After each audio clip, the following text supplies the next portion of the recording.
Chapter 10. The Influence of Associates. In our institutions, where many are laboring together, the influence of association is very great. It is natural to seek companionship. Everyone will find companions or make them. And just in proportion to the strength of the friendship will be the amount of influence which friends will exert over one another for good or for evil. All will have associates, and will influence and be influenced in their turn.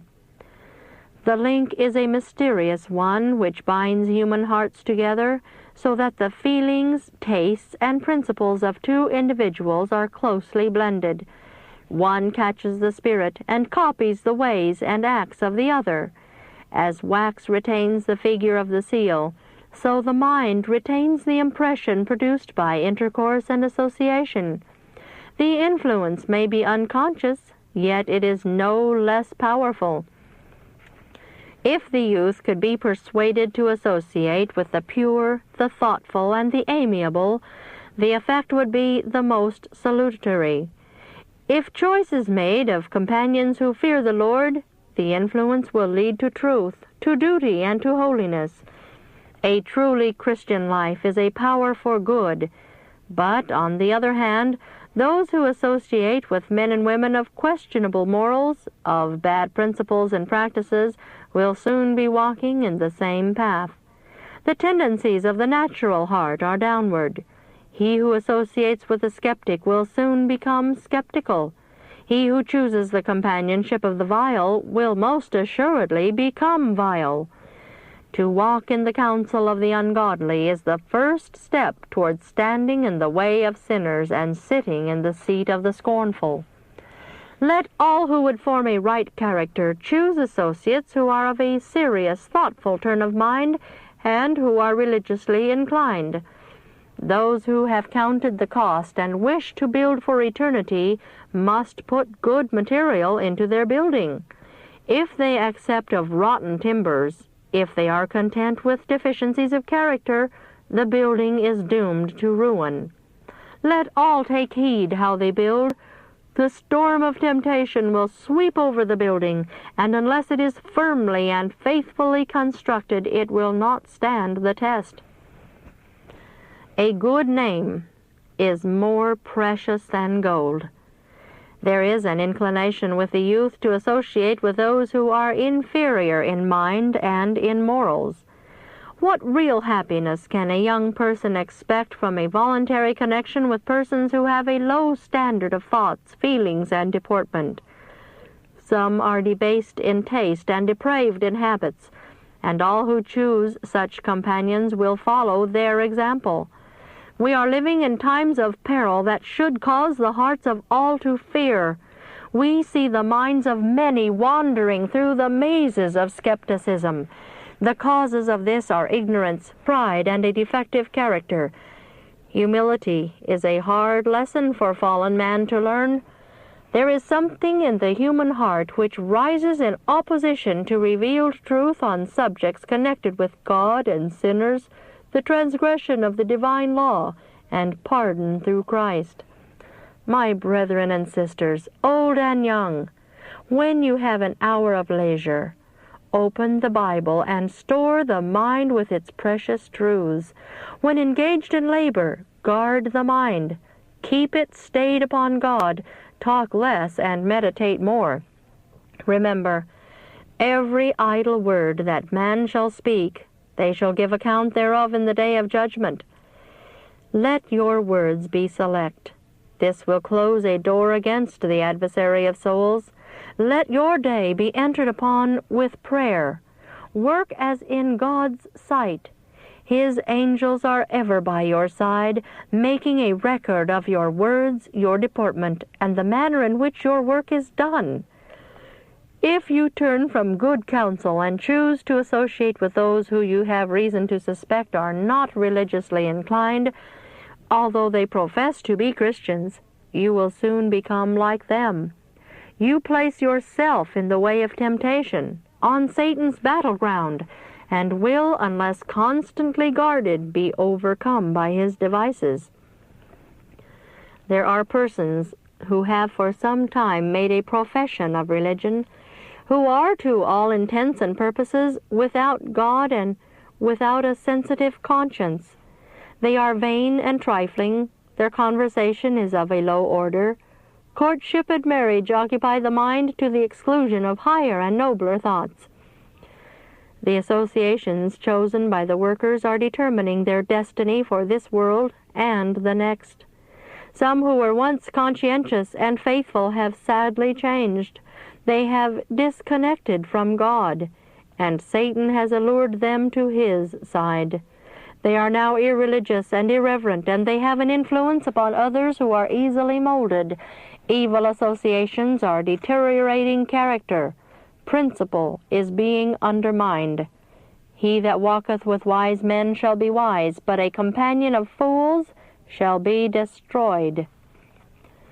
The young are in danger, for they are blind to discern the tendencies and result of the course they are pursuing.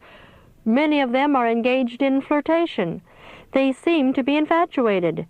There is nothing noble, dignified, or sacred in these attachments. As they are prompted by Satan, the influence is such as to please him. Warnings to these persons fall unheeded. They are headstrong, self-willed, defiant. They think the warning, counsel, or reproof does not apply to them. Their course gives them no concern. They are continually separating themselves from the light and love of God. They lose all discernment of sacred and eternal things, and while they may keep up a dry form of Christian duties, they have no heart in these religious exercises. All too late, these deceived souls will learn that strait is the gate, and narrow is the way which leadeth unto life, and few there be that find it. Words and actions and motives are recorded. But how little do these light, superficial heads and hard hearts realize that an angel of God stands writing down the manner in which their precious moments are employed. God will bring to light every word and every action. He is in every place. His messengers, although unseen, are visitors in the workroom and in the sleeping apartment. The hidden works of darkness will be brought to light. The thoughts, the intents and purposes of the heart will stand revealed. All things are naked and open to the eyes of him with whom we have to do. The workers should take Jesus with them in every department of their labor. Whatever is done should be done with an exactness and thoroughness that will bear inspection. The heart should be in the work. Faithfulness is as essential in life's common duties as in those involving greater responsibility. Some may receive the idea that their work is not ennobling, but this is just as they choose to make it. They alone are capable of degrading or elevating their employment. We wish that every drone might be compelled to toil for his daily bread, for work is a blessing, not a curse. Diligent labor will keep us from many of the snares of Satan, who finds some mischief still for idle hands to do. None of us should be ashamed of work, however small and servile it may appear. Labor is ennobling. All who toil with head or hands are working men or working women, and all are doing their duty and honoring their religion as much while working at the washtub or washing the dishes as they are in going to meeting. While the hands are engaged in the most common labor, the mind may be elevated and ennobled by pure and holy thoughts. When any of the workers manifest a lack of respect for religious things, they should be separated from the work. Let none feel that the institution is dependent upon them. Those who have long been employed in our institutions should now be responsible workers, reliable in every place, as faithful to duty as the compass to the pole. Had they rightly improved their opportunities, they might now have symmetrical characters and a deep living experience in religious things. But some of these workers have separated from God. Religion is laid aside. It is not an inwrought principle, carefully cherished wherever they go, into whatever society they are thrown, proving as an anchor to the soul. I wish all the workers carefully to consider that success in this life and success in gaining the future life depend largely upon faithfulness in little things. Those who long for higher responsibilities should manifest faithfulness in performing the duties just where God has placed them. The perfection of God's work is as clearly seen in the tiniest insect as in the king of birds. The soul of the little child that believes in Christ is as precious in his sight as are the angels about his throne. Be ye therefore perfect, even as your Father which is in heaven is perfect. As God is perfect in his sphere, so man may be perfect in his sphere.